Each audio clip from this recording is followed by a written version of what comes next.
There was a gentleman had been training for 3 months on his first skydive. Has anybody jumped out of an airplane? Oh my goodness, we have one person? How great, I knew you would probably do something crazy like that. Jumping out of an airplane. So he trained for 3 months, and he was going to make his very first skydive. And so, he's up in the plane and made all of his checks, and then, boom, jumps out of the airplane.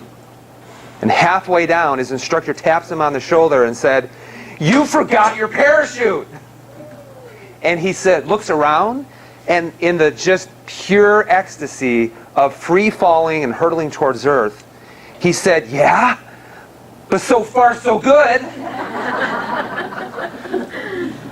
And right at that moment, right, everything was good. It's just the problem was, in about 3 minutes, things were not going to be very good. So he was going to meet the reality of physics. He was going to meet that reality of force equals mass times acceleration. You guys have heard that, right? And, probably with 100 feet from the ground, he was saying, "Oh, crap, this is not going to end well." And, even if he tried to put his parachute on at that point, if he had one, having only 100 feet and trying to put your parachute on, what you call that? You call that, it's over. It's too late. But I'm going to tell you something. Being in practice for 14 years, you have no idea how many people say that about their health. They say this: "Well, so far, so good." And you know what you mean? But they mean by that is they're saying, I haven't been diagnosed with cancer. I haven't been diagnosed with diabetes. I haven't been diagnosed with heart disease or high blood pressure, high cholesterol. I'm not diagnosed with depression or a thyroid issue or chronic headaches. I'm not diagnosed with those things yet, so it must be pretty good. And it doesn't matter if you have or you haven't been diagnosed with something. What really matters is the direction you're heading. So for a skydiver, they might have a 5-minute free fall. And so they have that 5-minute window. But time is really irrelevant, because when you look at your life, you may have a 20-year window. And the problem is that people get really serious about their health once they get diagnosed with that, but it's almost like they're trying to put the parachute on with only 100 feet left to live, or 100 feet left before they actually hit the ground. So we say this all the time. And I'm going to show you how you say this. So we say, "So far, so good." And here's how we say it. First thing that we say is we say, "Doc, if it ain't broke, I ain't going to fix it." Now, who says this, men or women? Oh my goodness, men. They come in with this ego saying, "I ain't broke, you ain't going to fix me." Well, guys, let me talk to you for a second, all right? Because I'm a guy too. But why do we say that? This is a pure ego trip. Really what we're saying is you know what? It ain't broke, and I'm going to justify my lifestyle because I'm not broke yet. Guys, define to me what being broke is. The problem is that when we say broke, there's all these different definitions of it. So is broke being on death's door? That's when you're going to decide to fix it? When is something actually broke? If you have a car, you like working on cars, is it broke when the engine blows up? Or is it broke when the check engine light turns on? And this is what men do. Sorry guys, I'm going to pick on you a little bit. We do this. Check engine light comes on, we get out our black electrical tape, and we take out an inch and we put it right over the dashboard, right? And we say, "Problem solved. It's still not broke." See, the thing is, before you get diagnosed, it's been broke for years before finally you're diagnosed. How about this? I told a patient a couple of weeks ago, "You're heading towards type 2 diabetes." They said this: "All my tests came back normal." I said, "No, I'm not." Well, this is the problem with medical testing today. Medical testing is only sensitive enough to test for a disease at a certain threshold. If you look at mammograms, for example, mammograms, so you can get a mammogram for 15 years and not have cancer, be cancer-free, but at year 16, now you have stage 4 cancer? Didn't you have cancer at the 15th year, and the 14th, the 13th? And research shows, yes, you did. You already had it. It was just the test wasn't sensitive enough to actually pick up the disease once it reaches a certain threshold. This is the same thing with type 2 diabetes. Once you're diagnosed with type 2 diabetes, let's say like 1 week you get tested, your blood sugar's normal, and then the next week it's out of control. So you mean to tell me that the diabetes jumped inside of your body and it only took 1 week to develop? And in fact, these things take years and years and years before there's finally enough disease to actually show up on your tests. How about this? How many people have said this? I'm feeling okay. Well, define to me what okay is. If you're saying, well, I'm still feeling pretty good, this is the problem. What do you think the top disease killers in the United States are? What do you think they are? Stress. Well, a cause, yes. But the result would be heart disease. It would be cancer, stroke, cardiovascular disease, diabetes. So you look at all the things, and not only that, the top disabling things that happen in people, neck pain and back pain and headaches, which are some of the most disabling things that people go through. But those things, what do those things feel like? Age. You feel fine until you have it, or until you're very far in this disease process. How about this? I had a woman, this is a true story, I had a woman yesterday. She comes to me and she says, my body hurts all over. In my thigh, in my knees, in my thighs, and everything. She's like, when I was in Texas, because she goes down to Texas for, the winter, when I was in Texas I felt great. It must be the sunshine. And I said, it's not the sunshine that makes you feel great. Tell me what you changed, what was different.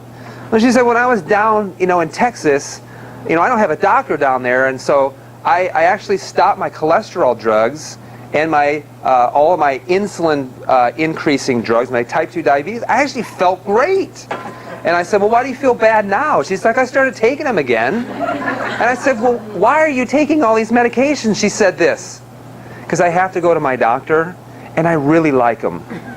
And I don't want to disappoint them. It's your health. It's your health. It's not their health. It's your health. But how many times we do things saying, well, I really like my doctor, and I don't want to disappoint him. It is your body and your health. It is not theirs. Or my insurance covers it, I might as well do this. I don't do things based on whether my insurance covers something or not. I do things based on whether it works or not. And we're going to show you in a little bit how doing everything according to your insurance, what insurance pays for the traditional medical management of type 2 diabetes, actually takes 14 years off your life. How about this one? It's just genetics anyway. Who cares? It's just genes. How many of you said that, thought that? We blame all of our health problems on genetics. Do you guys realize that? I mean, I remember I had a patient who I was checking out, a little girl, and she had, you guys know what a strabismus is? Where the one eye goes one way and this eye goes this way, right? That's actually an indication of having a stroke in the brainstem, when the eyes do that. And she said, oh, don't worry about it. My second cousin's daughter had it too. So it's all genetic. And we literally blame all of our health problems on genetics. And actually what research shows is that your genetics, your genes, are a product of the environment you put it in. If you put your genetic code in a good, healthy environment, the genetic code adapts into producing health. You put your genes in a disease-causing environment, and your genes adapt into disease-producing genes. Well, it's no wonder that if you go and you have type 2 diabetes, and they go and they look in their genes and say, there's the genes for type 2 diabetes, which is really no different than if you come along a scene of an accident and you see skid marks. And you say, see, there's the skid marks. The skid marks caused the accident. But nothing could be further from the truth. Your genes are always adapting to the environment that you're placing it in. And I always say this about genetics, is this, that if you believe genetics cause health, then if you have great genes, it will make you lazy. And if you have bad genes, you know what it makes you? It makes you hopeless. And either way, you'll produce a lifestyle that will actually produce disease. And here's the reason why things like type 2 diabetes, why this is not genetic. You guys understand that if something is purely genetic, then it will stay at a certain percentage of the population for every generation. Is that true for heart disease? Nope. Is that true for thyroid issues? Nope. Is it true for cancer? Nope. Is it also true for type 2 diabetes? Nope. Is it also true for type 1 diabetes? All of these things are actually doing what? They're going up. And it can't be genetics. It has to be from something else. This, for example, this is the number of type 2 diabetics in the United States, and this comes from the CDC. 1958, it was at about 2 million. 1980, it was at about 5 million. And in 2014, it's at 22 million. So over the last 37 years, it's gone up 400 to 500%. This is what's not even scary, though. What's really scary is the number of people the CDC says they are pre-diabetic, which means that they go to the doctor and their blood work is normal, their blood sugars are normal, yet they know, based on certain factors, that they will have type 2 diabetes if they don't make massive change. And the number of people is 80 million. Can you imagine that? So you take type 2 diabetes of people who have been diagnosed and the number of people who are heading towards it, and it's a third of our population. Do you imagine that? Can you imagine how much it's going to cost us? What was like the last 3 to 4 years? What is the biggest thing that Washington is talking about? What are we talking about? Healthcare. That everyone needs access to health care. And you know what I say? Why do I want access to a healthcare system that's failing us? You don't need more access. You know what you need? You need more health. And in fact, if we think that our health insurance is there to bail us out of something that we're doing and causing, there's no incentive for you to take actually control of your life and take control of your health. So in order for you to understand or to know how to start fixing some of these things, you have to understand what type 2 diabetes is, okay? Now I actually asked my staff yesterday. I said, you guys know diabetes is bad, right? You guys know that it's getting worse? And they're like, yeah. I said, tell me what it is. They're like, I don't know, I can't really explain it. Well, when you look at type 2 diabetes, the first thing you have to do is you have to understand what it is. And if you don't understand what it is, then you can't fix it. So diabetes is a sugar-fueled epidemic. What's the other word that I put in there? Addiction. Whoa, you mean to tell me that this is fueled by an addiction? Absolutely, and I'm going to show you that it is. So what it is, it's a disease, but I actually call it an injury. Because if you have a disease, really what medicine says is there's no way for you to do what? Cure it, improve it, correct it. Now, so a disease you can't correct, but can you heal from an injury? Yes. Absolutely.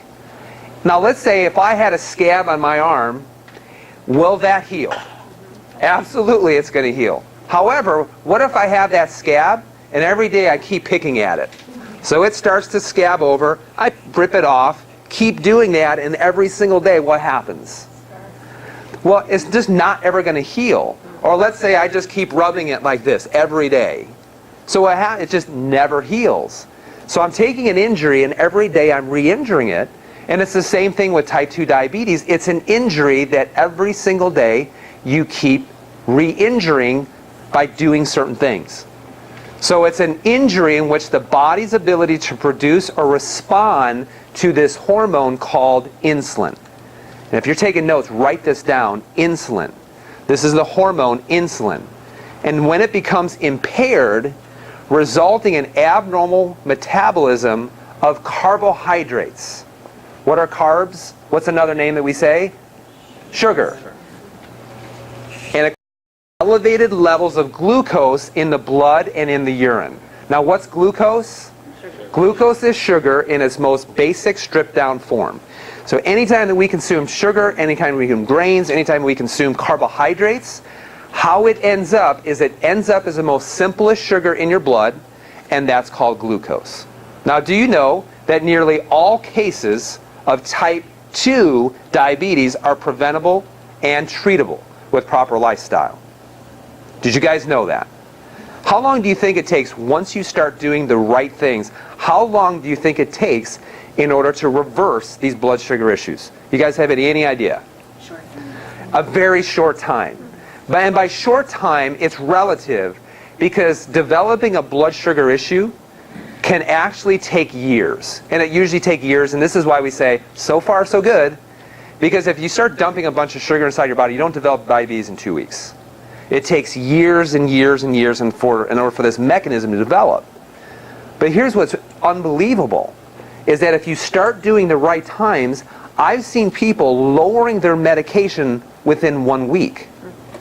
I've seen people completely get off of medication in 4 to 6.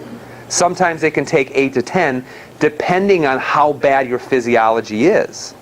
So this is something that can be reversed. Now, I want to talk to you about the physiology behind diabetes. Because after you understand this, everything that I go over with you is going to make unbelievable sense. Okay? So, you guys ever heard of your pancreas? So, your pancreas does what? It does a couple of things, and one of the things that it does is that it produces a hormone called what? Insulin, right? So the beta cells of the pancreas produce insulin. So here's what happens. Let's say I am eating out, and they come and they serve this wonderful warm bread. Some of you, your mouth is already watering. So this warm bread. So I said, well, I think I'll have some of that. You guys notice you never have one, you have 8 of them, right? So you eat the bread. Your enzymes start breaking down the bread. In fact, once it hits the salivary enzymes, it is already turned to sugar. If it hasn't, as it goes down, the stomach breaks it down, the enzymes break it down, and it turns it into sugar, and then it crosses through the stomach, through the small intestine, into the bloodstream. And now it is glucose. So what happens is now your blood sugar starts to go up. Your blood sugar starts to go up. Guess what senses that? My blood sugar's going up. What senses that? My brain. And the brain says, I'm going to send a message to the through the spinal cord, out the nerve system, to the pancreas, and I'm going to give the pancreas the instruction to release this hormone. And what's that hormone called? Insulin. Pancreas says, let's squeeze some of that insulin into your bloodstream. And so what happens now is you have insulin into the bloodstream, and it travels around the bloodstream, and it goes into your cells, like cells of the liver, your muscle cells, and it goes onto a receptor. So it's a receptor. Here on every cell you have this receptor. And insulin goes onto the receptor, and then the receptor gives that message on that cell membrane. This is why this is important, because what's that cell membrane made of? Fat. All fat. Remember that. And so it sends that message, and then it opens up these glucose channels. So now it goes from closed into open, and it now allows glucose or sugar to go into the cell. That's really cool. And then what does the cell do? What does it do with that glucose? Uses it for energy. Now here's the thing. What if it doesn't need the energy? Yeah. What happens then? Goes to fat. You have insulin receptors on your fat, so then it goes to fat for storage. We'll use this later if we need it.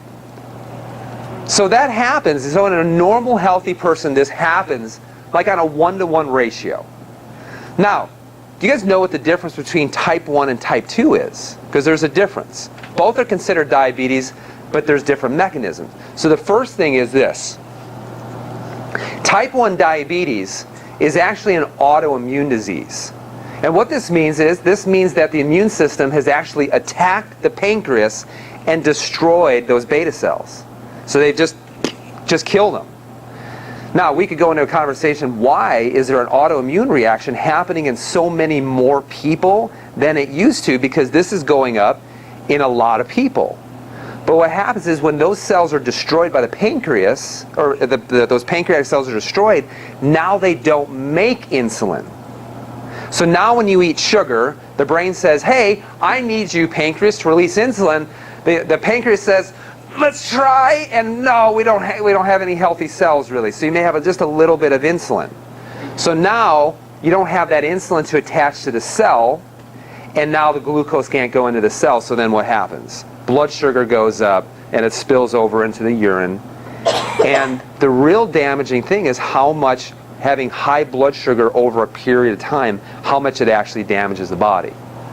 Now this is the difference. This is type 2 diabetes. With type 2 diabetes, you eat that luscious, wonderful bread, brain sends a message to the pancreas, there's no problem with that. The pancreas releases insulin.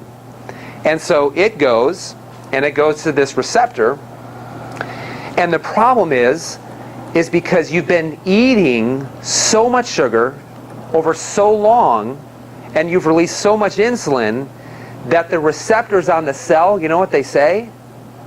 I can't hear you anymore. I'm sorry.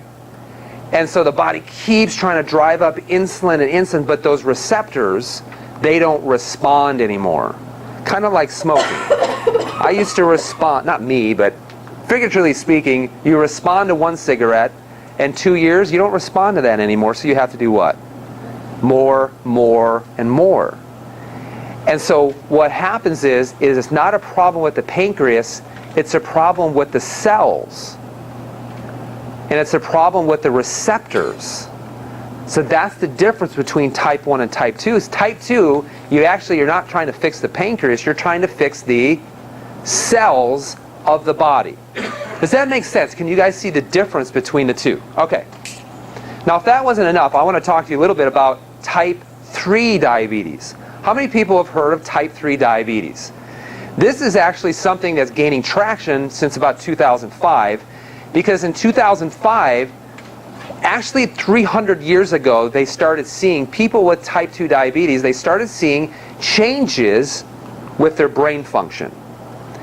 Type 3 diabetes is basically synonymous now with Alzheimer's.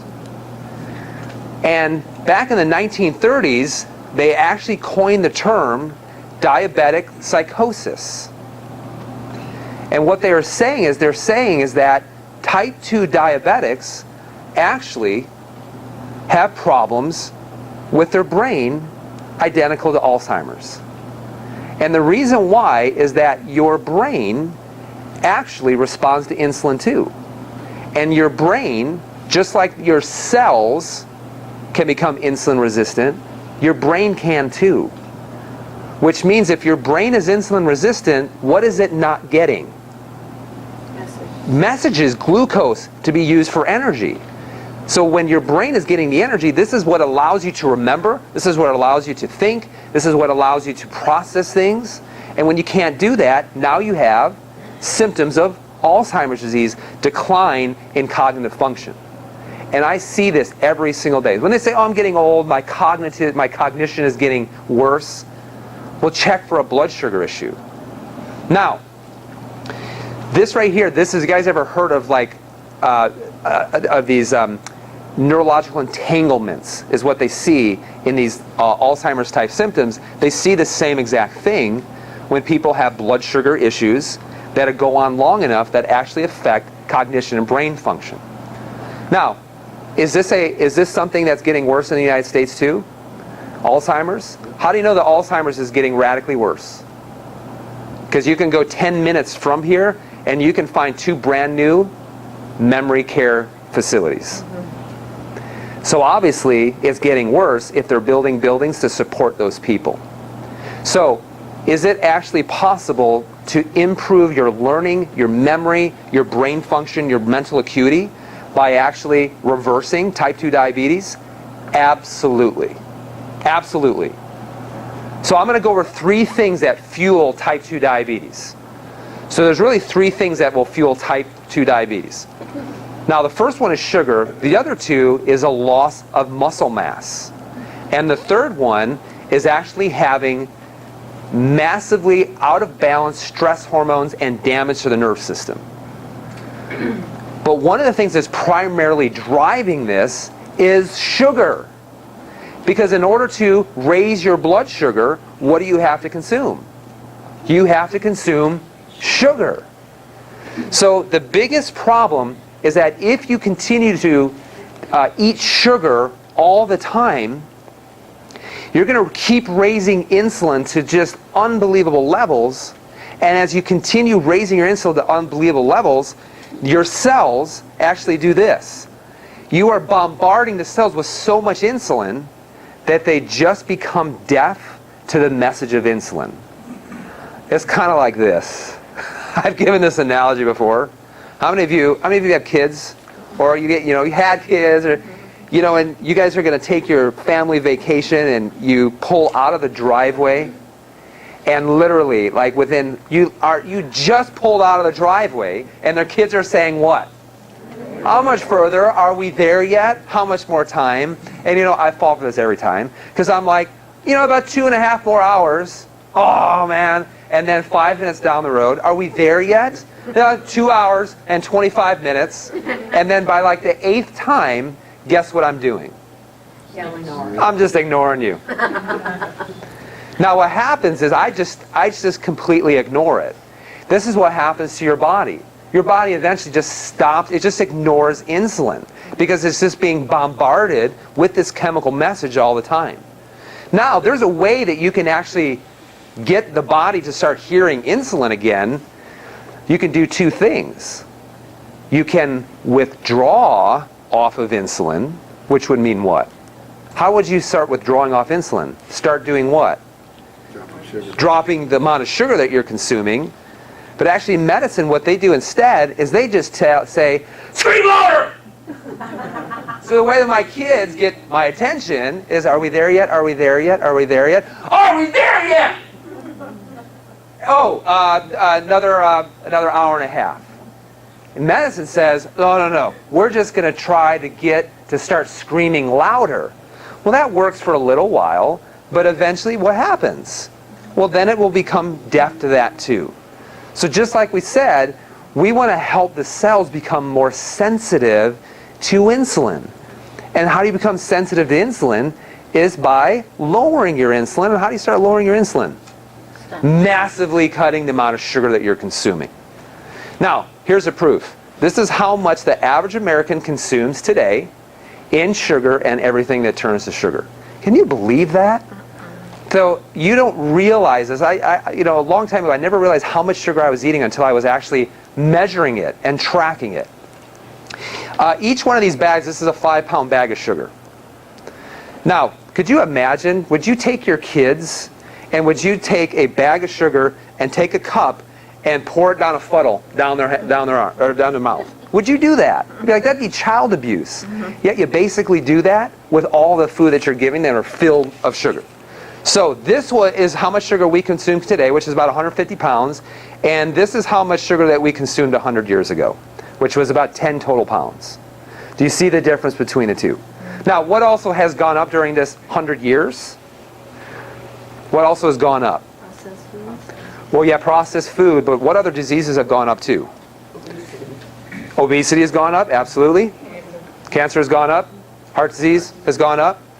Type 2 diabetes has gone up. So all these other major illnesses have gone up. Now, is sugar the only reason? No, but it's a contributing factor to it. So raise your hand if you're in this cycle. Because people come to me every day and they're like this. I can't get out of this vicious cycle. This is the cycle. Number one, we eat carbs. So what are carbs? Carbohydrates are basically, sugars. So we're eating carbs or anything that turns to sugar. What happens is our blood sugar goes up, and then our insulin goes up. And insulin then helps to shuttle the blood sugar into two things. Either into cells to be immediately used for energy. Then after that, what happens is, if it's not immediately used for energy, then it goes into stored sugar, which is called glycogen. Ever heard of glycogen? You store it in your skeletal muscle, you store it in your liver. You guys know how much sugar you can store in your body? Have any idea? How many grams approximately? It's about 500 grams, or about 2,000 calories. So you got about 2,000 calories of stored sugar inside your body. Once you fill up those stores, then where does it go to? Fat. So if your sugar stores are always full, that if you don't immediately use, that 9 or 10, like 80 or 90 grams of sugar, you're taking 70, 80 grams of sugar and you're storing it as fat. So the blood sugar goes down. In fact, it will drop drastically. And then you have the symptoms of what's called hypoglycemia. And what are some of the symptoms of hypoglycemia? Decreased energy, increased hunger, increased cravings. So then within 2 hours, you know what happens? You're right back to eating carbs again. And you're in this vicious cycle every day. And if you don't eat your carbs, your energy is down, your mental acuity is down. Have you ever heard of the term hangry? Mm-hmm. Yeah, I'm hangry. That's this. If you get hangry or hungry, angry, you are in this vicious circle. Now, once you start doing this, this is actually fueling this whole process of addiction. You guys have to understand is that I am training my body to eat carbs, increase my blood sugar, make it drop drastically, and then I get hungry, and I get cravings, and then I reward myself by eating more sugar.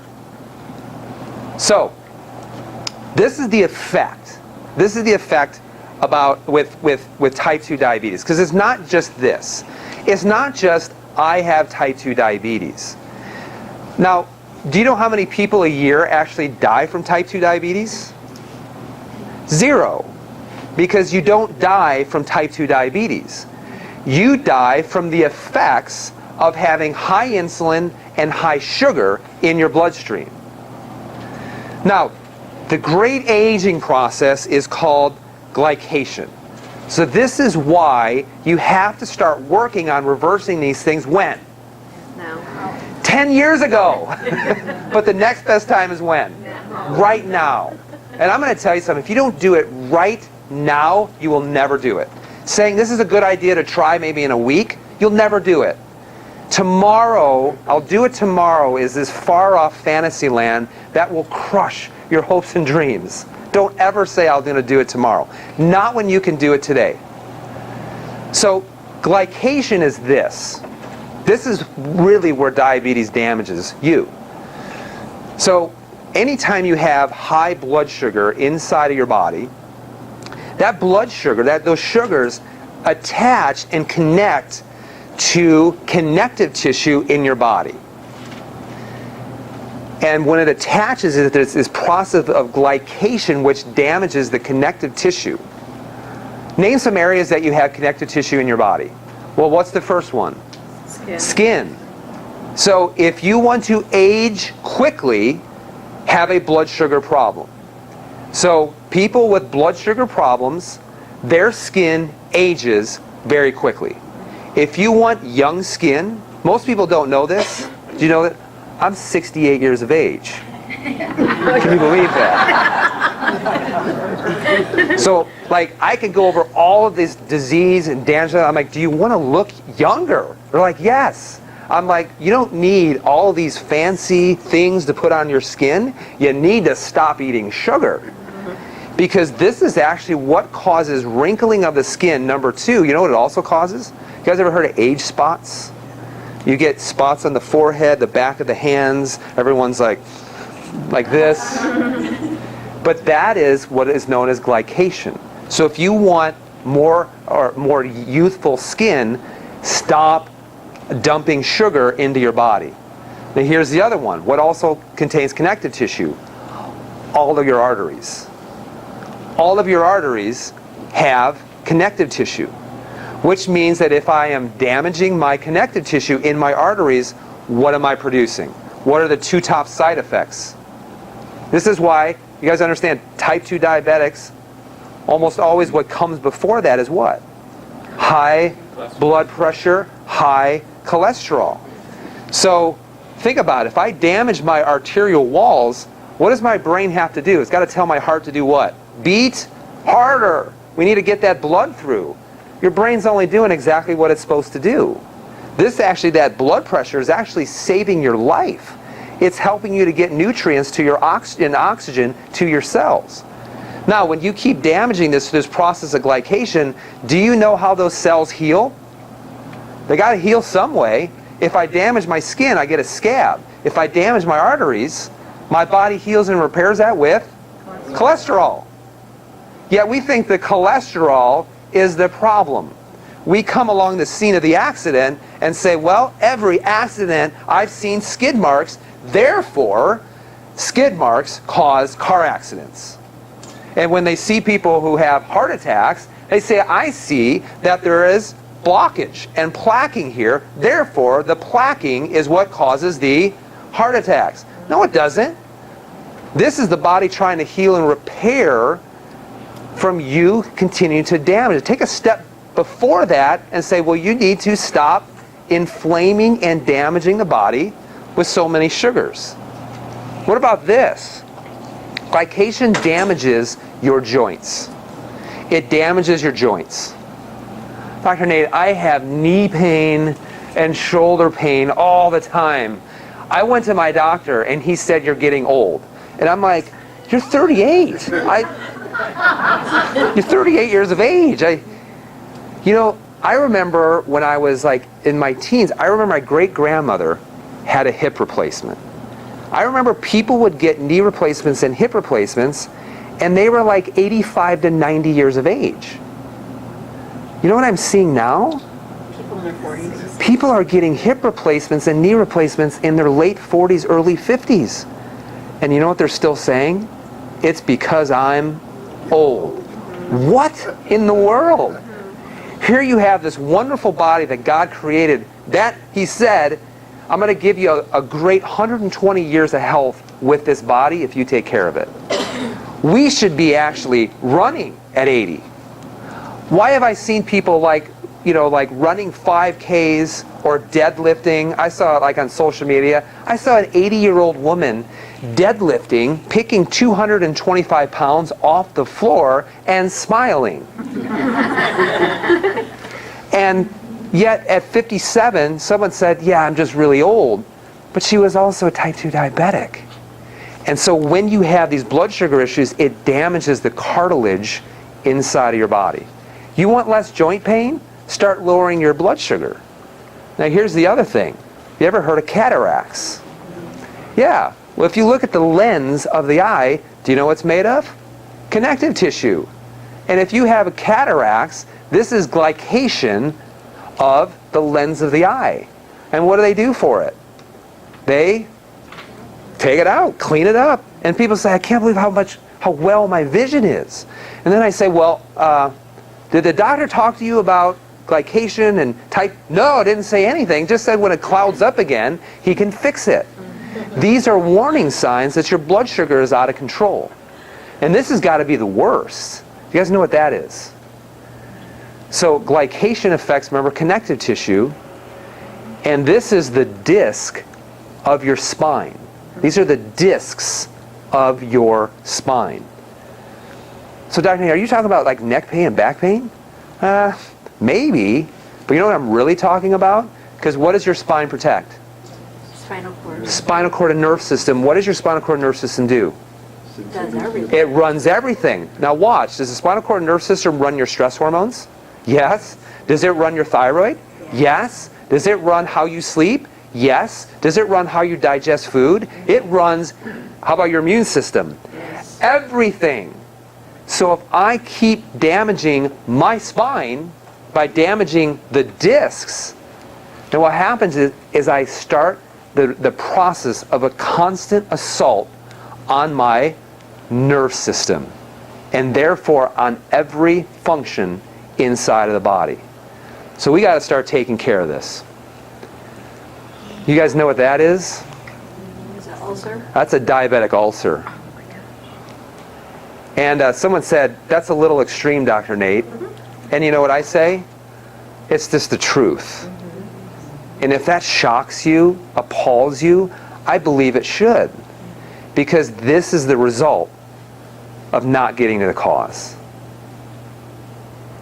So we have to start getting to the cause.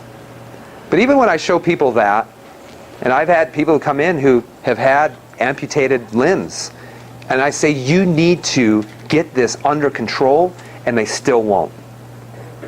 They still won't. Some of you today, I'll show you a plan on how to fix this, yet you won't.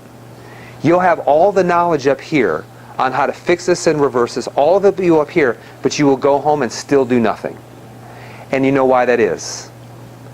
Because your desire for sugar will be greater than the desire to change.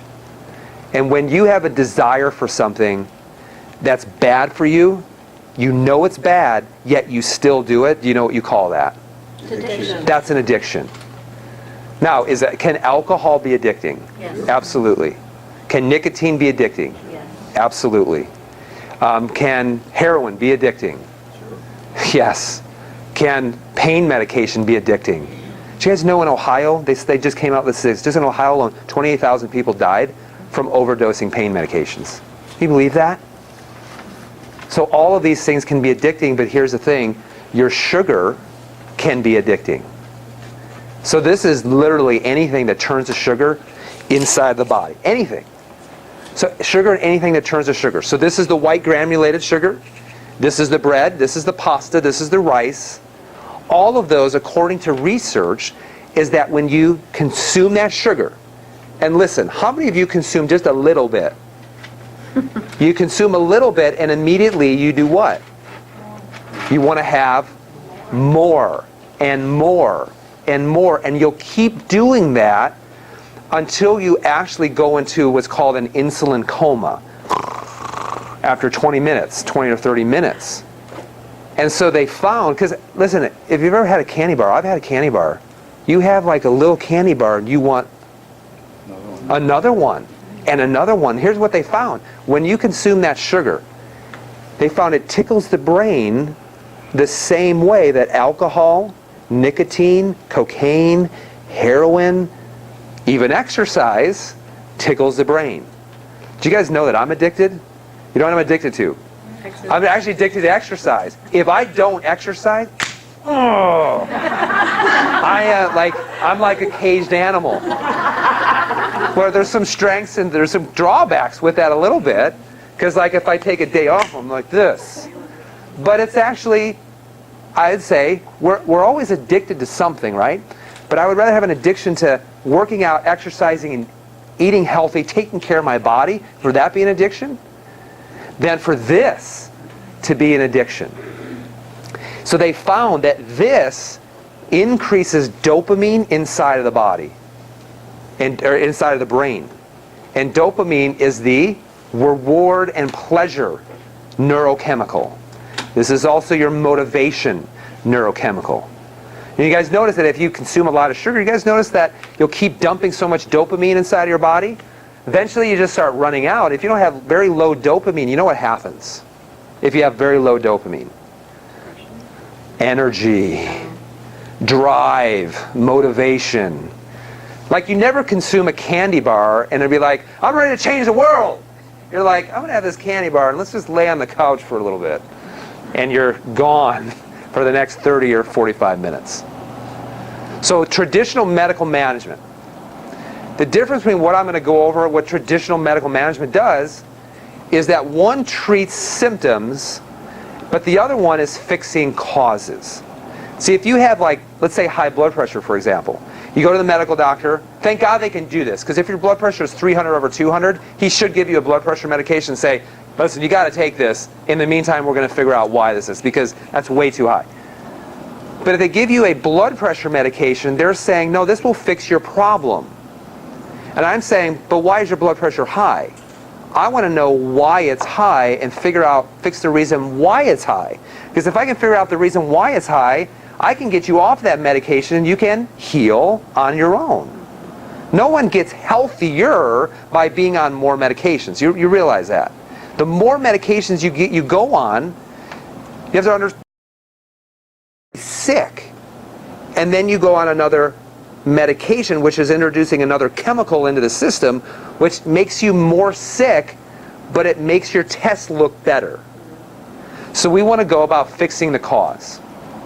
Now, when you talk about what traditional medicine does when you're talking about blood sugar issues, it's like this. Okay?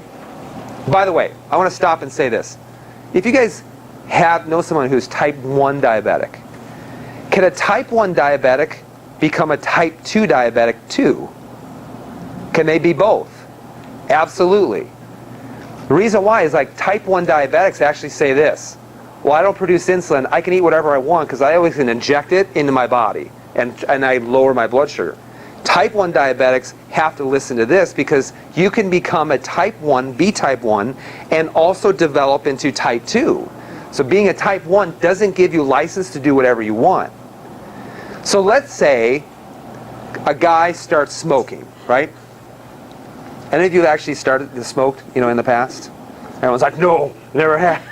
I'm going to be honest with you, I've had a cigarette before, and it about made me throw up. So, so a person has a cigarette, and the nicotine is like what? Whoa! Oh my goodness. But if you keep doing that over time, now you need 2 cigarettes to do it. And then you need 10, then you need a pack, and let's say over 10 years, you're at 2 packs a day. And you're like, this is a problem. I'm going to go to my doctor for this. So goes to the doctor, does all these fancy tests, measures your nicotine in your body, and says, yeah, your nicotine is out of control, but for some reason you're not hearing it anymore. So he writes you a prescription. Instead of 2 packs, he writes you a prescription. We're going to double your nicotine. 4 packs. And you're like, that sounds good. So you go home and you start smoking 4 packs. That works for a little while, and then eventually what happens? You become numb to that, you stop hearing nicotine, and you go back to the doctor, and the doctor says, well, I guess it's 8 packs. We're going to do 8 packs. And this whole game continues to go until what happens? Eventually what's going to happen? You're not going to die from nicotine, you're going to die from what? The effects of smoking. So meanwhile, people are going to their doctor, their insulin level, their blood sugar is out of control, and the doctor's only looking at blood sugar, but he keeps driving insulin up higher and higher and higher to really eventually is that people are actually dying from the effects of diabetes with great blood sugar. And so this is what we do. So if you want to become sensitive to nicotine again, or alcohol, or you want to become sensitive to insulin, what do you have to do? You have to completely, almost completely, withdraw from it. Because if you withdraw from it, what happens to those receptors again? They start to do what? They start to heal, they start to regenerate, they start to hear the signal of insulin again. So, if you guys are familiar with all of these different drugs, I'm not going to go into all these different drugs, what they do, but if you're a type 2 diabetic, you may be on some of these drugs. The 2 top ones are actually these, okay? Specifically metformin. So these drugs, all of these drugs, they do 2 things. See, initially what they wanted to do is that doctor said, well, if my blood sugar is high, insulin will lower my blood sugar, so obviously we just need to increase insulin. So things like metformin and stuff, when you take it, what it does is it forces the pancreas to produce more insulin. Do you see a problem with that? Because it's like telling the pancreas, the pancreas is already running a marathon at that point, Now you're going to tell it, I need you to sprint a marathon, which you may do that for a little bit, but eventually what happens to the pancreas? It's going to wear out. It wears out, and then you are now injecting insulin into your body. So they're going to actually increase insulin. Is that the answer? No or no? No. It will work temporarily. But so about 15 to 20 years ago, they came up with an unbelievable idea. Because I just gave you the solution. The solution is not to drive up insulin. What's the solution? Take it away. Make your body more receptive to insulin. So then they said, well, we're going to develop drugs that are going to make your body, force your body to be more receptive to insulin. Therefore, we don't have to drive insulin up. We'll just make the cells really responsive. But we're not going to do that on your own. We're going to give you a drug or chemical to do that. And one of the first ones to do that was considered the miracle of type 2, the miracle drug of type 2 diabetes. Guess what it was called? Any idea? It was called Avandia. Did you ever hear it? Where were you? Well, you probably didn't hear a lot about it, but Avandia was a drug that did this. And here's what happened. This was on the market for 8 years. Back in 1999 is when it was first reduced. And this is what the drug did. Made you more receptive to insulin, not naturally, but with a chemical. And they said, they found, the New England Journal of Medicine, they said you had a 43% increased risk for a heart attack. Not heart attack from the general population, a 43% increased risk from those that were doing the traditional diabetes management of it. You had a 64% higher risk of cardiovascular death. 80,000 people from taking this medication alone suffered strokes, heart failure, or had other complications. And I know that it's really hard to put like faces to numbers, but you can imagine walking into Wrigley Field and filling it up twice with moms and dads and grandpas and seeing all of those different faces permanently disfigured and maimed because they were given hope by a drug that wasn't going to save them. They were given false hope. And it took 10 years before it was removed from the market. Now, this is not just one drug. This is not Avandia. And this is what just gets me going so much, is because you guys ever heard of Vioxx, Bextra? Did you ever hear of those pain medications? These were going to be the savior. They came out with the Vioxx and Bextra, Celebrex. They came out with these pain medications back in the early 2000s, and they said, we know that Tylenol, aspirin, Aleve, we know that all of those medications, we know that they're destroying your liver and kidneys, we know that they're destroying your gastrointestinal system. We have provided a safe drug for you that won't damage those systems. And it's called Bextra, Vioxx, or Celebrex. And it was a drug for arthritis. Promised no side effects, promised no contraindications or anything. They found that it killed 144,000 people. In 2004, they finally said, whoops, this was actually causing a massive amount of strokes and heart attacks from people taking those medications. You know what was even worse? Is the drug companies knew it. In their testing, they said, we expect this many deaths, yet we're still going to give it to people. And you know why we're going to still give it to people? We're going to take 10% of what we make, we're going to put it in a fund for all of the lawsuits. Oh my goodness. So they took the money, they had all of that money in a fund for lawsuits, and they still came out 90% ahead.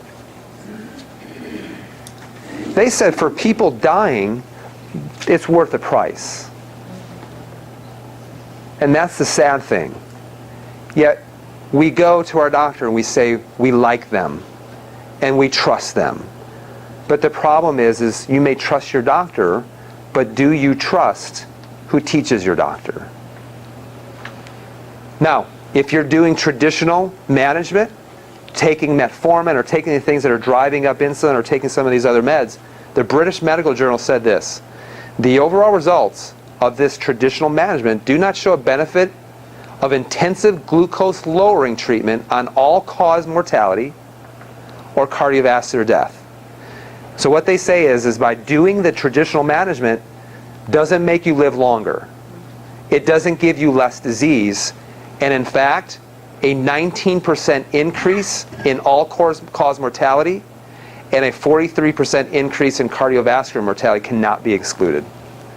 And what they're actually saying is the traditional medical management of type 2 diabetes is actually making your health what? Worse. So it is time that we start getting to the cause. With every health thing that you have going on, you have to get to the cause. Now the reason why, I've seen literally, you name a health condition, I've seen it heal in my office. Not because I'm an amazing doctor, but because the best doctor in the world lives inside of you. And if you get to the cause and fix causes, your body wants to heal. It knows exactly how to heal. So there's 3 things that you have to do. Number 1, you start performing insulin sensitizing nutrition. Nutrition that's going to reset your insulin receptors. Number 2, you actually start muscle building, fat burning exercise. So we're actually going to train you in how to, in a short amount of time, build your engine in order to, because you guys understand, if you lose muscle mass, you start losing insulin receptors. So we're going to show you how to build your muscle mass. And the third thing, which is the most important, your nerve system and your stress hormones. Now there's 3 legs of a stool. So there's 3 things that you have to do in order to overcome this. And just like 3 legs of a stool, you need all 3 legs. Because if I take a stool and I decide I'm going to try to balance on one stool, guess what happens? Doesn't work very well. You can't do it on 2 legs, but you can sit on a stool if you have what? All 3. Therefore, in order to get to the cause, you must do what? All 3. Let's talk about solutions, all right? So here's a fact. Your body does not have to have carbs. That's true. So can your body operate without having any carbohydrates or any sugar? Absolutely. Your minimum daily requirement for carbs equals exactly 0. Now I'm not going to tell you not to have carbs, because there's a benefit of having carbohydrates, especially if you exercise, and there's a benefit for carbohydrates because embedded into some of the carbohydrates are vitamins and minerals and phytonutrients and things like that you need. So, you guys ever heard, raise your hand if you've ever heard of the glycemic index. Glycemic index, all right? So let me explain this real quick. This is how you make it super easy. So the glycemic index is basically a barometer of how quickly something will raise your blood sugar, okay? So if you give the body pure glucose, it raises the blood sugar to a certain level, and they affix 100. So every other food is they're comparing it to glucose. So glucose is 100. Therefore, the higher the number, the closer it is to glucose as far as how quickly and how devastatingly it raises your blood sugar. Therefore, you want to avoid foods that are high or low on the GI index, the glycemic index. Which one? Avoid foods that are high and have foods that are low. So, this is your diabetes busting nutrition. We're going to go home right after this. All right? So you can write this down, because when someone comes up to me and they say, well, what about this? Or what about this? Or what about this? Usually when someone says, what about this? They're really asking me, do I have your permission to break the rules? All right? Eat meats and vegetables, nuts and seeds, particularly what kind of nuts and seeds? Brothers nuts. Little fruit, no starch, no sugar. Keep your intake to levels to support exercise, but not body fat. Which means when people say, well, how much should I eat? You should eat enough to support your basal metabolic rate plus your exercise that will sustain you for the day. Okay? Hey, Kelly, can you ask them to stop vacuuming out there? So eat meats and veggies, nuts and seeds, little fruit, no starch, and no sugar. Keep your intake to levels to support exercise, but not body fat, right? Now, there's two different types of quote-unquote plans. I never like to call it a plan because I think when people think of a plan, it's almost like this is some kind of like novel idea. And it's really not a plan as much as like, this is just how your body is designed to function. So there's two different kinds of plans. We call this one, the first one, the core plan. The second one we call the advanced plan. With those two, the food is the same, but what's different are these ratios. So with the core plan, you're going to be consuming 50% fat. Yes, 50% fat, 25% protein, and 25% carbs. So 50% fat, 25% protein, 25% carbs. On the advanced plan, the protein is the same, but what's different is you're increasing the fat and you're decreasing the carbs. By the way, how many of you have ever heard of ketosis, right? Getting into ketosis. All the rage today is you got to take these exogenous ketones. You ever heard of this? You know, and do you know that you can get into ketosis by being on the advanced plan? You can get into ketosis. Now, what I mean by ketosis is this is your body's preferred form of fuel are ketones. Now, this is not ketoacidosis that occurs when you're a type 1 diabetic and you get the fruity breath, you know, whatnot. This is ketosis. This is a completely different.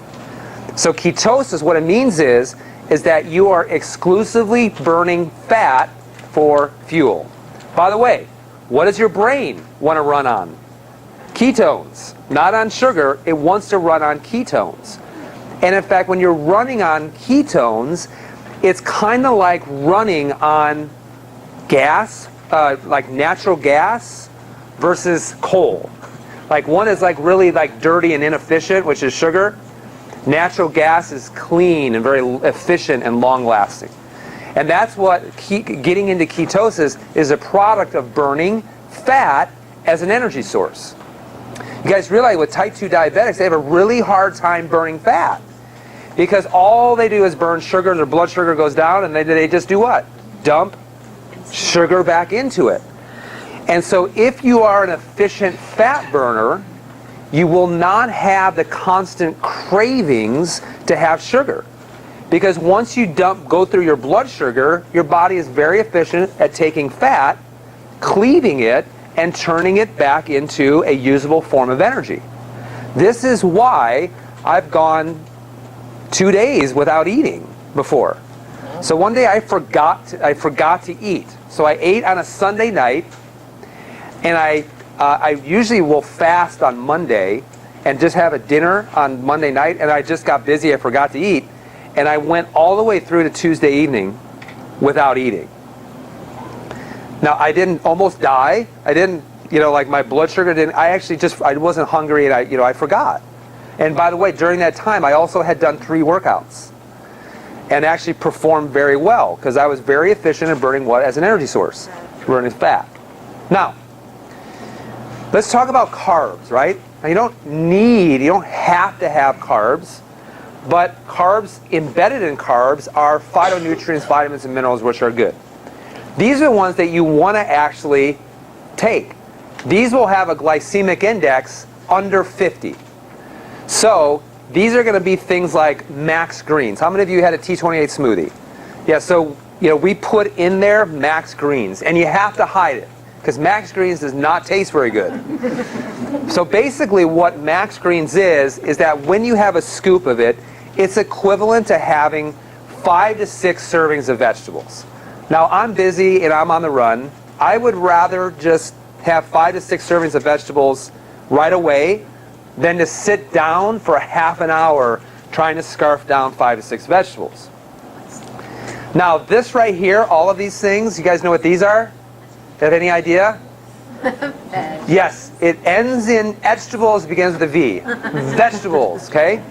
So vegetables, listen, you're really not going to ever go wrong with your blood sugar when you're having vegetables. Now these are specific forms of fruit. So like also included in here would be nuts, because nuts do have carbs in them. Cashews do have some carbohydrates in them, but they're very low glycemic.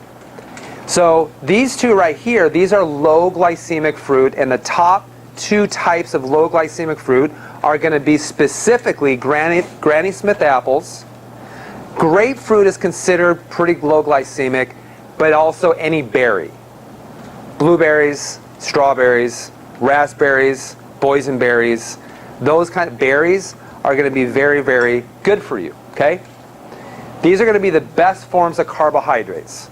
And by the way, you're really not going to ever go wrong if you're consuming those exclusively.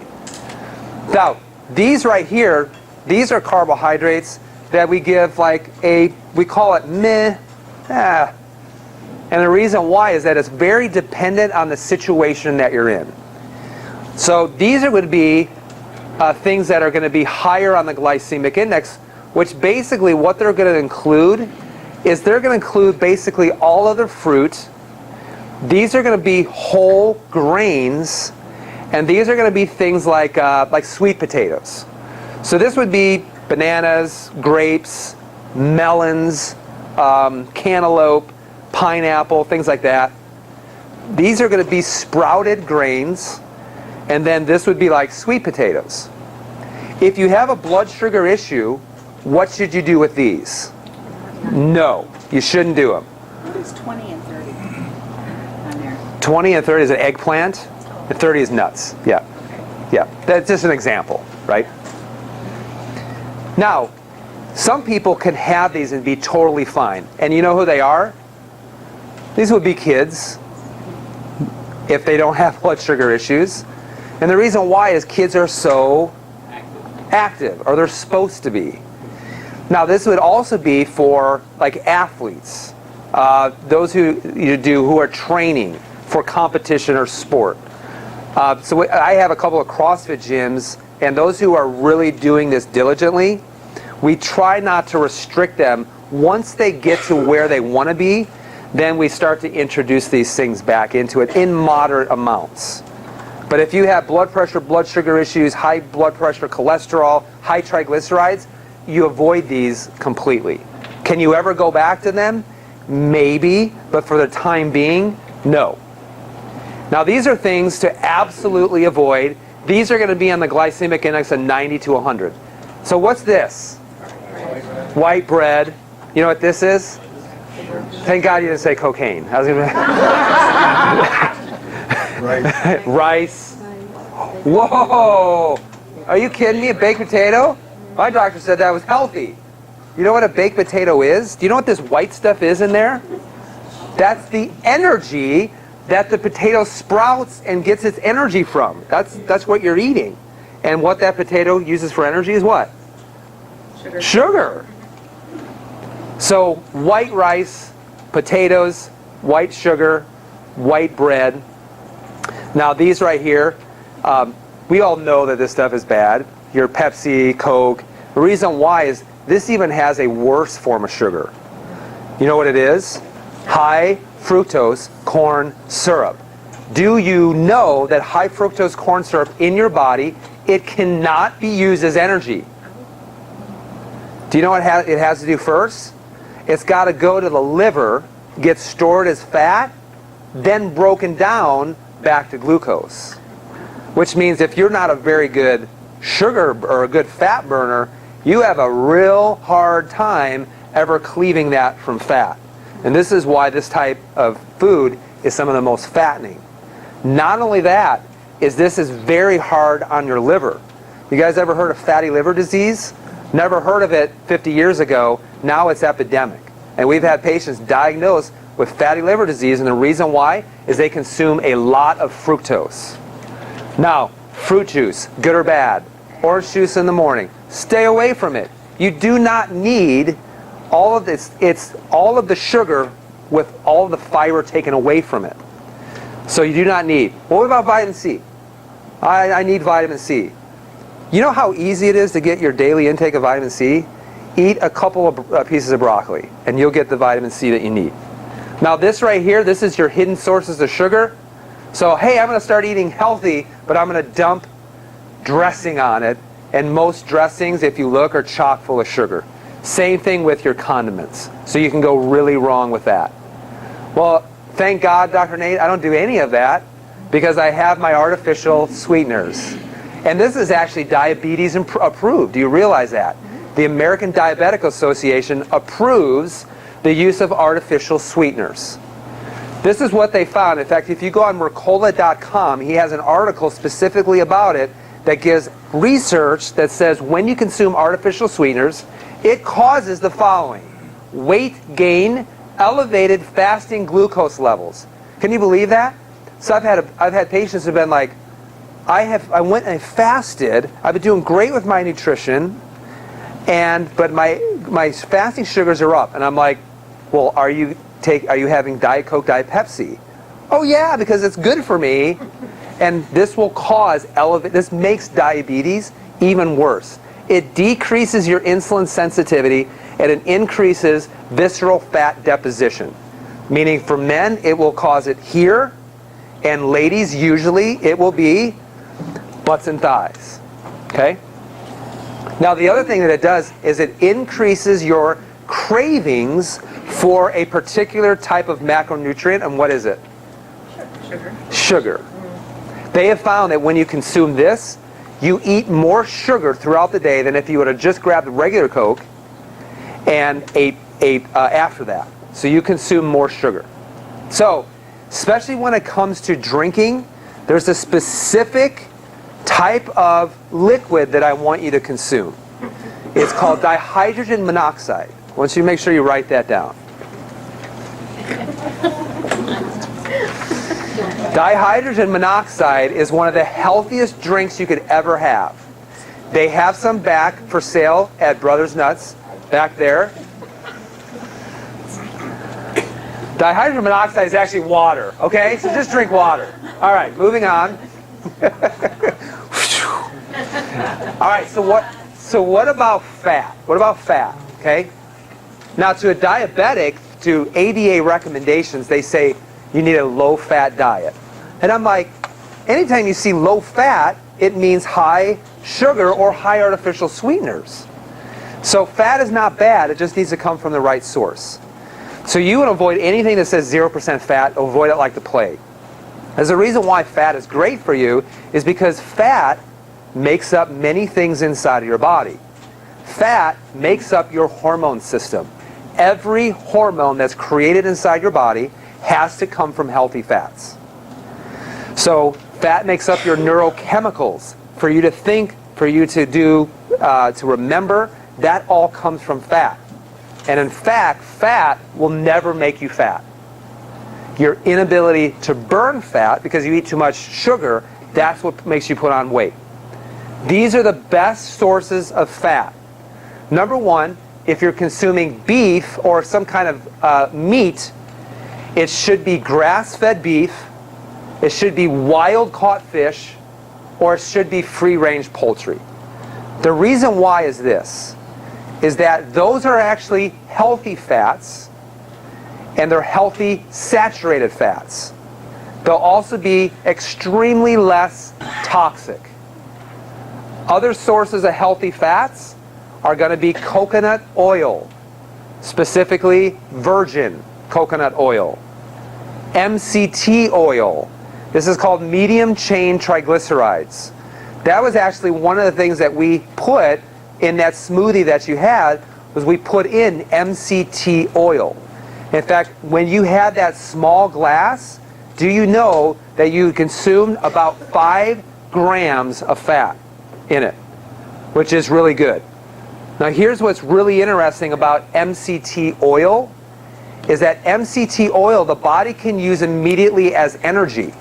And it's actually the body prefers that, to use that as energy. So MCT oil is unbelievable as far as using that as a great source of energy without increasing your blood sugar. So MCT oil, I will have about 30 grams of that every single day. Now here's what's really interesting. You've seen people with Alzheimer's disease. And they started doing some things that are really fascinating, is that they started giving people with Alzheimer's disease 3 to 4 tablespoons of coconut oil, which is also a medium chain triglyceride, and they were finding people waking up out of Alzheimer's disease. Well, why would that happen? Because the brain is insulin resistant. It can't run on sugar anymore. It has a hard time running on fat because your body doesn't break down fats very well. But MCT oil kind of bypasses all that and gives the brain an immediate boost of energy. So they're finding an unbelievable improvement in Alzheimer's disease by giving medium chain triglycerides to those people. So as far as brain health, this is absolutely critical. Now, virgin coconut oil is great for cooking and frying. Extra virgin olive oil coming from a container that is clear, okay? Or dark, actually it should be dark, so that the sun can't oxidize it or light can't oxidize it. So extra virgin olive oil you don't fry with. Don't ever do that. Don't ever heat it up. You finish your food with it. You put it on afterwards. Now this is a source of like nut butters. So peanut butter, not good because it got bad fats. But almond butter, a good nut butter, will actually be a little runny. Okay? Now, do you guys know what these are? Yeah, these are almonds. So the best source of fat actually comes from nuts. So these are going to be like almonds. What else are some good nuts? Seeds. Walnuts. Yep, cashews. We could debate whether cashews are actually a nut or not. They're actually a fruit. But we won't get into that. But those types of things. Brazilian nuts are actually really good for you too. And so those nuts are going to be high in fat, and they will have some carbs in it, but the fat in there is unbelievable. Okay? Now they should be raw. Even better, they should be sprouted. Because when you sprout, it breaks down the phytins in it that it makes it hard for you to digest. So sometimes if you check your stool after you've had nuts, you'll see it went right through me. I didn't digest them at all. None of you ever check your stool? Okay. Now these are eggs. So like eggs are a great source of fat. They're also a great source of cholesterol. And yes, you should eat cholesterol. And yes, eating cholesterol never raises your cholesterol inside your body. Butter or margarine? Butter. Now, how many of you don't like eating fish? Because in order to get your recommended amount of omega-3 fatty acids, you need 2 to 3 servings of fish, which is going to be about 12 ounces. So 12 ounces of fish. Now, I have goldfish at home. I could never imagine killing a fish and eating it, because I've had these goldfish that I won from a fair for 5 years, and they're like my best friends. I go and I pet them. We won't get into that, but so omegas. So I take omegas, omega-3 fatty acids. ALA, EPA, DHA are the fatty acids. Most people I found, you need 2 to 3 grams of this every single day. 2 to 3 grams. These are your bad fats. Anybody know what this is? Yeah, you know what it is. Shame on you. Big Mac. This is farm-raised fish and basically processed chicken, okay?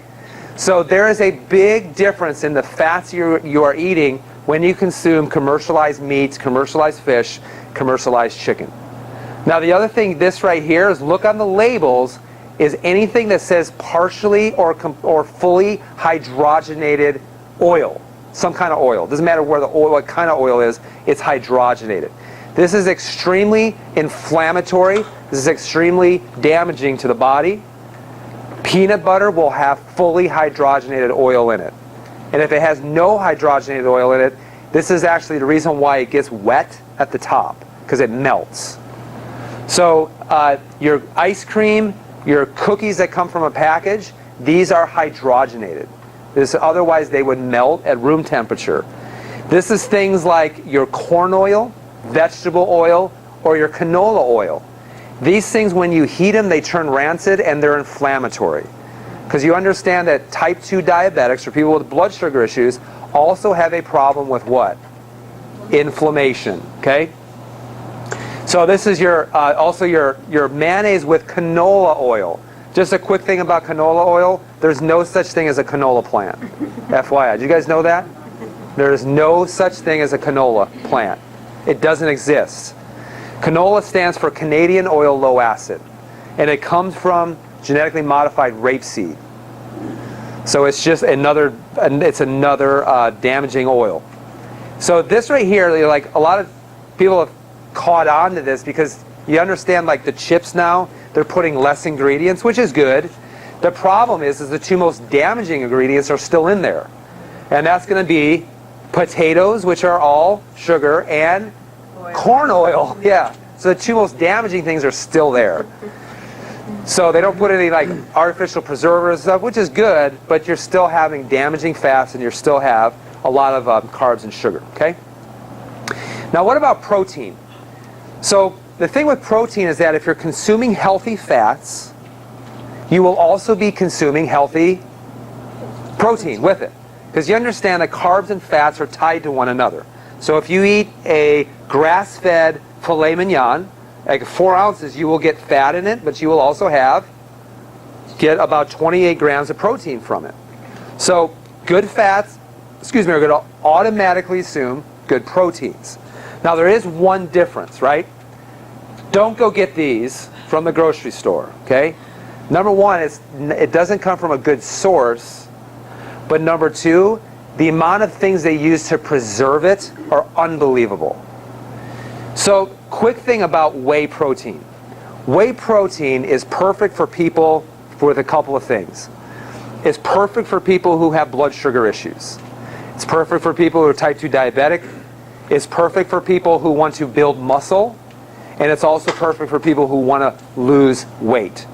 The reason why I say that is whey protein specifically, gets absorbed into your body like very quickly. So it's very quickly absorbed. This is actually perfect to do right after a workout especially. Because like all of those cells are saying, you got to feed me, and the quickest way to get in after a workout is through whey protein. Now the thing with whey protein is that it must come, just like with your fats, it must come from a good source. So just like your beef, whey protein should be grass-fed. Whey protein should not have, most of them will have fructose, sweetened with fructose, or artificial sweeteners. So you want it sweetened with stevia instead, and you also want it to be from concentrate, not isolate. So concentrate is actually the closest from the source. Isolate goes through a more heavily processed, and it's a little bit harder for the body to be able to digest. I want to go through with you, I want to go through a typical day. I'm going to go through my incredible typical day. You're going to see literally how boring it is. Okay? You guys have the sheet right here? This is going to go over with you, and this kind of explains what you're going to do. Now, I've already done all the math, I've already done all the research, and I'm like, how do we make this so simple, and we take out all of these other variables of why someone would quit doing it? Because listen, I want you to focus on one thing, and that is becoming a diabetes killer. Not focusing on what am I going to get at the store, what am I going to focus on, or like how am I going to make this elaborate meal. It's going to take me an hour and a half. Dr. Nate says I need to be working out. Now I need to make all this food. Now I need to go to the grocery store. And you know what I found? People are like, this is too much. I'm already busy. So how do we make it easier, not necessarily harder? So my life is so boring. I'll tell you, it's so boring. My nutrition is so boring. There's really nothing exciting, really, in my life. Other than like my family, and I'm excited about going to the office. I'm excited about doing that. But like I'm not going on Saturdays. I'm not going like to the track and drag racing, or I'm not going hunting. I'm like figuring out like what my next talk is going to be. That's what my. But like this right here, this is literally what I do every day. And in fact, this is actually what I did. I lost. It was 28 pounds in 5 weeks by doing this. Do you know I took a life insurance test and they said I was pre-diabetic? Yeah, when I was 32, 33. They said, yeah, you're pre-diabetic and you're high risk for heart disease. Yeah, and I had to pay a lot more for life insurance because of that. That woke me up a little bit. And then what really woke me up was seeing my dad have cancer. And then I was like, oh my gosh, I'm my dad if I don't change. So this is actually what I have for breakfast and lunch. And in fact, sometimes I skip breakfast completely. Is it okay to skip breakfast? Absolutely. It's called fasting. And it is actually okay to fast. So I will have this. So number one, I'll take, for me, I'm a man, so I'll take about a scoop and a half of whey protein, grass-fed whey protein. Then I'll do about 12, if you look right up here, I'll do 12 ounces of unsweetened coconut milk. Why coconut milk? Because it's higher in fat and no sugar. I'll combine that with about a half a scoop of the Max Greens. So I'm getting about 3 servings of vegetables. I'll also take Max Fit during that time. Do you guys know what Max Fit does? So Max Fit, specifically, if you've ever heard of green coffee bean extract, you ever heard of that? That has clinically been shown to make you more sensitive to insulin in a natural way.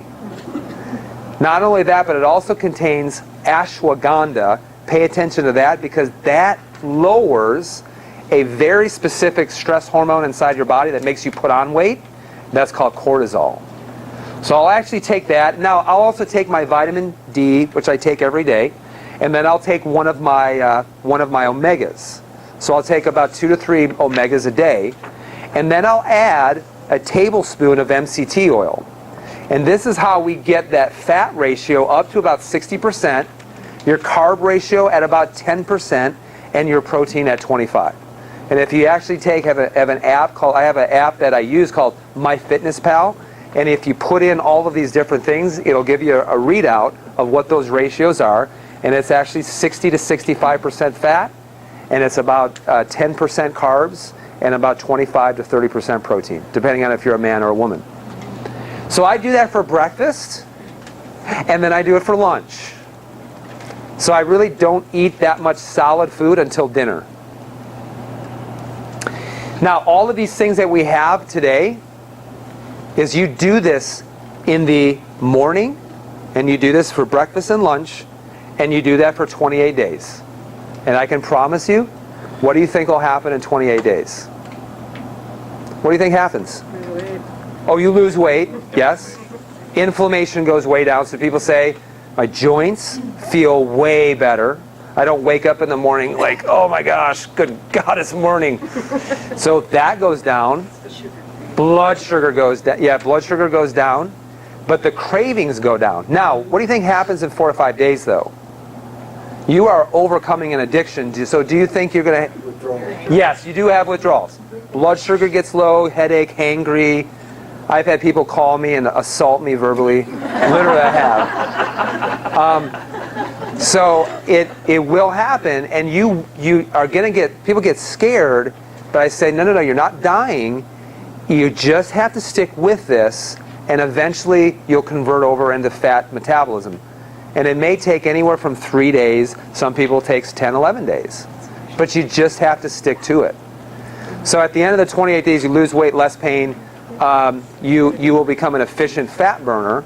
What do you think mental clarity and, that level energy will go up? All those things, but you have to stick to it. You have to stick to it. So this is what I have for breakfast and lunch. And in fact, all of this that I have, in fact, I wrote out for you what you'll need for the entire 28 days. Well, Dr. Nate, what do I need to do after the 28 days? We'll figure that out later. But you got to get through the 28 days. So all of this that we have will be 15% off for today only. Now, typical is 2 snacks. So if you want 2 snacks, and you don't even have to have snacks, okay? But if I am going to have a snack, I will have some nuts. Well, how much nuts should I have? A good rule of thumb is everyone hold your hand like this and then make like a here, and whatever you fill in here, this would be a good amount of nuts to have. So I have a handful. have a medium-sized Granny Smith apple, or have a handful of berries, okay? So that's literally like, so now rather than weighing and measuring your food and doing all of that, you're just making it just incredibly easy. And then for dinner, you're going to have some grass-fed beef, wild-caught fish. You're going to have some free-range poultry. Dr. Nate, how much should I have? Well, I would say for women, you're going to about 20 to 30 grams, and men, 30 to 40 grams. If you do CrossFit, you weight lift, you may need to get that up to 50 to 60 grams or so. One of the things that I found is you don't need a lot of protein, and too much protein actually will turn to sugar. So a great rule of thumb when it comes to protein is that you need approximately, if you are sedentary, let's say, you take your weight and then your lean body mass. So if you take your weight and how much body fat you have, and then the difference between that is your lean body mass. So if I took my weight, I'm about 225 pounds. My lean body weight mass is about 200. So I would need about between 100 and about 125 grams of protein for me. So you understand that you literally only, ladies, you only might need 60 to 70 to 80 grams of protein a day. So it's not that much, okay? So what that means is you may have, what this will come down to is about 3 to 6 ounces of lean meat. So, well, how big is 3 ounces? 3 ounces is about this big. 3 ounces, that's it. 6 ounces is going to be probably about this big with my hand. It's not that big, and you don't need that much protein. You really don't. Now, if you want to have eggs, I'm a huge fan of having eggs at night. I'll have about 6 eggs. So 6 eggs will have about 40 grams of protein in it. So I will have an omelet, and I will put vegetables into it, okay? Now, what about your carbs at night? We'll have vegetables and have unlimited. Have as much as you want. As much as you want. You can go to town as long as those vegetables are on the glycemic index of 40 and under. Okay? Here's a typical day of exercise. Can I say that? Is that okay to say exercise? That's not a swear word yet, is it? Okay. So here's the exercise. If I said, like to a diabetic, or a doctor goes to a diabetic and says, you need to exercise, what are they going to say? You need to go out and walk. Walking doesn't change anything. It really doesn't. When they do tests on people who walk, they say it really doesn't do anything to reverse their type 2 diabetes.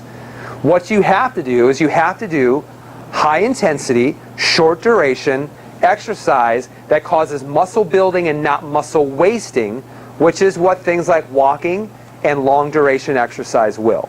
Now, is there a benefit to walking? Absolutely, there is. I'd rather you walk than not do anything, but there's so many people who think they're getting a benefit from walking and trying to reverse their type 2 diabetes or their blood sugar issues or trying to lose weight, and they're only walking. And walking won't get that done. So what you have to do, and here's what I do every single day. On the left, these are things that are called monostructural movements. This would be like rowing.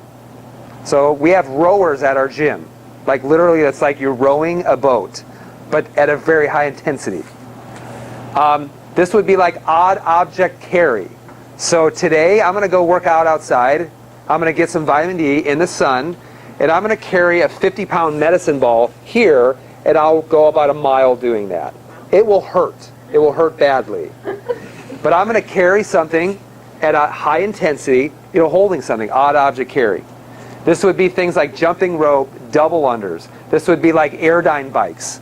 You know the old Airdynes that you have? Unbelievable. We have like 4 of them at our gym, Airdyne bikes. You do it at a high intensity. But what a lot of people don't ever put in is they don't put any kind of weightlifting into the mix. So things like snatching, cleans, deadlifts, kettlebell swings, doing pressing over your head. Things that increase strength and increase your muscle mass, because the bigger engine you have the easier it is for you to be insulin sensitive and not insulin resistant. And then the other thing that you would add in is gymnastics. So this would be doing things like pull-ups. This would be like push-ups. This would be like handstands, handstand walking, handstand push-ups. This is a example of doing a muscle-up, pulling yourself over the rings.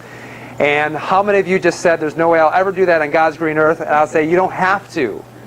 But I am 40 years of age, and I love doing that. And my goal is to do that for as long as possible. So people say, oh, you're young, enjoy your youth. And I'm like, I'm not enjoying my youth. I'm working on preserving it for as long as possible. So all you need is about 5 to 20 minutes mixing this up in all these different elements and mixing these up in different combinations. And you do this 4 to 6 times a week for 5 to 20 minutes a day. And that's it. And we're going to show you how to do that next week. Short bursts of high-intensity exercise does more for type 2 diabetes. So this is actually, I have tons of articles, but what they found is that short bursts of high-intensity exercise improve cholesterol, blood sugar, and weight among type 2 diabetes patients more than 30 minutes of sustained lower-intensity exercise. We've had people, you ever heard of high triglycerides? That measures how much fat you have in your blood. If you have high triglycerides, it means you don't burn fat as an energy source. We've had people, you do high-intensity exercise, within 10 to 12 days, their triglycerides go from like 300 down to like 60 to 70. That's how quickly that this can happen, right? And this is the last thing. So this is the last leg that we're going to talk about. The last leg of this, because we talked about building muscle, increasing insulin sensitivity, about nutrition based off of what? Based off of things that are going to sensitize your cells to insulin. And then the last one, this is all about hormones. This is all about hormones. How many of you have ever heard of Dr. Don Klum? Unbelievable things. He has like Facebook posts that are just unbelievable. This is what he said. There's no amount of protein you can take or diet restrictions you could implement that will make you lose weight if your hormones are out of sync. And you know what hormone he's talking about? Cortisol. Do you guys know what cortisol is? This is a problem with every single person who has an issue losing weight. This is a problem with every single person who is a type 2 diabetic. Now, we think that cortisol, we're dominant in cortisol because of stress. We're not dominant in cortisol because we're stressed out. You know where we become dominant in cortisol? And what I mean by that is we have this overabundance of cortisol. You know that if you have an overabundance of cortisol, what happens? You become less sensitive to insulin. You start putting weight on. Your energy starts to go down. You start damaging the organ systems inside of your body. You know what the number one thing that causes this overabundance of cortisol inside your body? This stress response? You know what it is? Sugar? No. You know what it is? Damage to your spine. Do you guys know that? Damage to your spine, because remember, what is your spine protecting? The nerve system. When the spine becomes damaged, the body goes into chronic stress, like it's being attacked. And when it's being attacked, it goes under this chronic stress response. The problem is, see, the thing with stress is I can take myself out of a stressful situation, right? And I can improve cortisol. If my spine is stuck in this position, I can never escape that. It's always there, and it's always damaging my body 24/7, 365 days of the year. And this is the thing. This is where the secret, the main thing that you actually should be doing before you change your nutrition, before you change anything else, and this is taking care of the spine and the nerve system. If my spine is in this position, which, by the way, who do I look like? A young person or old person? Old. If my spine is in this position, I'm in a stress state. I have an overabundance of cortisol, and not only does it cause problems with hormones, but it also causes a shortened lifespan for 14 to 21 years because of the damage and the assault that it does on the nerve system. Look at this. You have damage up and through here. This is the part of the nerve system that controls blood pressure, controls digestion, vascular supply to the head. I damage that area. I have high blood pressure. I have headaches. I have problems calming down. I have problems sleeping. I had a guy, he's 80 years old right now. He's been with me for 1 month. And he said, I've been taking blood pressure medication for 20 years, and in 3 weeks, I've halved my medication. And why was that? We started correcting the upper part and started reducing his stress hormones. In through here, this is what goes into the thyroid, ladies. This part of this nerve system, that's what goes into the thyroid. How is your thyroid supposed to work right if you don't have a nerve supply going into it? In the middle part of the back, this goes into the stomach. How many people you know that are taking reflux medication? Do you know reflux medication? You take reflux medication, you are significantly increasing your risk of dementia later on in life. They just reported on that last year. You don't have a nerve supply. If you don't have a nerve supply going in the stomach, how on earth are you supposed to release the acid to be able to digest the food? The nerve supply in the middle part of the back goes into the pancreas. Nerve supply goes in the stomach. Nerve supply goes into the small intestine. Down in the lower part of the back, this is the one that causes things like sciatica, back pain. This is what causes the gastrointestinal system. This is your prostate, your bladder. I had a man 2 weeks ago, comes in, he's like, my back has been hurting me for 3 years. I've had injections into my back. Now they want to do surgery. They're doing all these things to take pain away. And I looked at him, and I said, when was the last time you made love to your wife? Seems like a very odd question, isn't it? His wife was right there. She started bawling. She said, he hasn't been able to have an erection for 15 years. And the same nerves that were damaged going down his legs, the same nerves that go into your reproductive organs. I'm like, I don't care if your back pain goes away. I want you to have a full relationship with your wife. And she's just sitting there absolutely crying. That's the same part of the nerve system. So your first step is this. If you're a guest here today, I don't even want you to change your nutrition yet. I don't want you even to start worrying about exercise yet. Because I know the only way for you to have total health freedom is with me and not doing it on your own. So if you're a guest here today, your first step is to check to analyze your nerve system and your spine. That's the first thing to do. And here's the good news. If you were to go to a neurologist or go to the emergency room, how much are you going to spend? I know my wife went to the emergency room a year and a half ago, and we were there for 2 hours, and we spent $12,000. Yeah, I didn't have very good insurance either. It was a lot of money. But I remember when that happened, I said, it shouldn't be that way. So in our office, when you come in, it doesn't cost $12,000. For you to come in, a consultation, examination, x-rays, the things that you need in order for me to be able to help you, it's actually $225. But if you actually schedule for it today, it's $130. Because I promise the people that bring you, I'll do everything in my power to help get those people, help them get the help that they need. Now you're going to have to actually schedule for that today. You guys should have a sheet in front of you, and all you're going to do is you're going to pick the time, and you're going to write your name and your number. You're going to pick the time that you would like to come in over the next week. All right?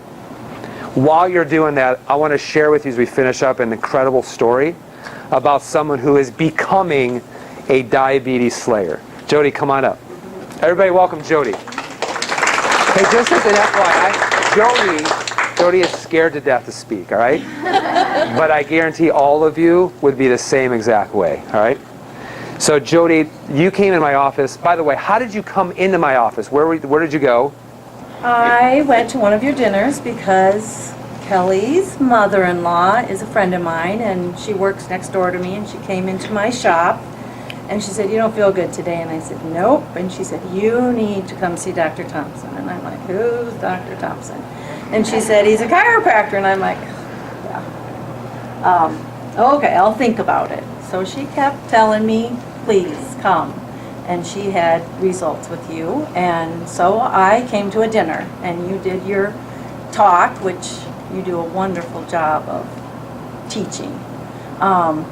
And so I went, and Kelly did my scan on my back, and yep, I'm just full of whatever I'm full of, but I'm a diabetic. I'm a type 2 diabetic and have been for 18 years, Yep. but probably have been for a long, long time.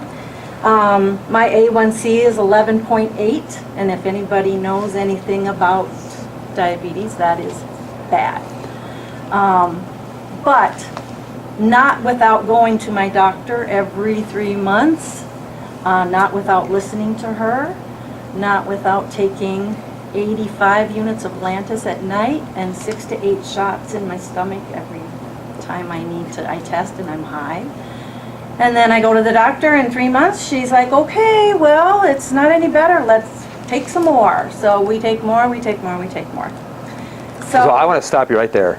Yeah. So obviously it wasn't getting better, right? 18 years. So she actually came in the first time we started the one leg neurology. I want you to tell them what happened after your first adjustment where we corrected an area right in her spine that goes into the pancreas. What happened? What happened to your blood sugar? I tested before I went in because I was skeptical, and I was 397, which is normal. I'm usually 450 to 500. And it should be, your fasting glucose should be like 80. Yeah. So because I was skeptical, I tested. Dr. Thompson did his thing and cracked me, and I'm like, whoa. And I left, and I felt a little weird, and I didn't test right away. I drove to Target, and I thought, wow, I really feel different. And I tested, and I was 140 with one adjustment. Yeah. And with all of the insulin I take, I would lower myself 20 points, 30 points. And I mean, it was bad. So throughout the day I kept testing, and I stayed low until about noon, 2 o'clock. I got my hair cut, and one of my gals was over cutting my hair, and I'm telling her all about Dr. Thompson. And then I walked her back to her aunt's house, and he called me, and it was like 7 o'clock at night, and he said, so I'm just calling to check. And I said, well, it's weird. I said, I'm 140, and throughout the day I got up to about 190. And I said, what does that mean? He said, it means you're receptive. It means we can fix you. And yeah, he fixed me. So I started going to Dr. Thompson January 26th, and is it 6 months later? About 6 months, About yeah. 6 months. I've lost 43 pounds. From day 1 adjustment, I take no shots, and I was taking 9 a day. I still take my metformin. I was taking 3 metformins. I now take 1 metformin. I don't take my high blood pressure, and I don't take my cholesterol medicine. And it's a miracle. It is, isn't it? Yeah. It feels awful to feel that way. Yep. It is. So we started working on one leg, and now we're working on some of the other ones too to help her get to the mountaintop. And that is improving her nutrition, and I'm working on her to improve her exercise. Yes, the next step is coming. Yes, but now she said that was a miracle. Is that a miracle? No. It's a return to normal. And once you realize that you're already a miracle, then everything that happens is just a return to the miracle you already were. And I didn't know how bad I felt. Yeah. Now that I feel good, Yep. Yep. Yes. no more 5-hour naps. I mean, 5-hour naps, right? Yes. You heard a 5-hour energy. She was taking a 5-hour nap.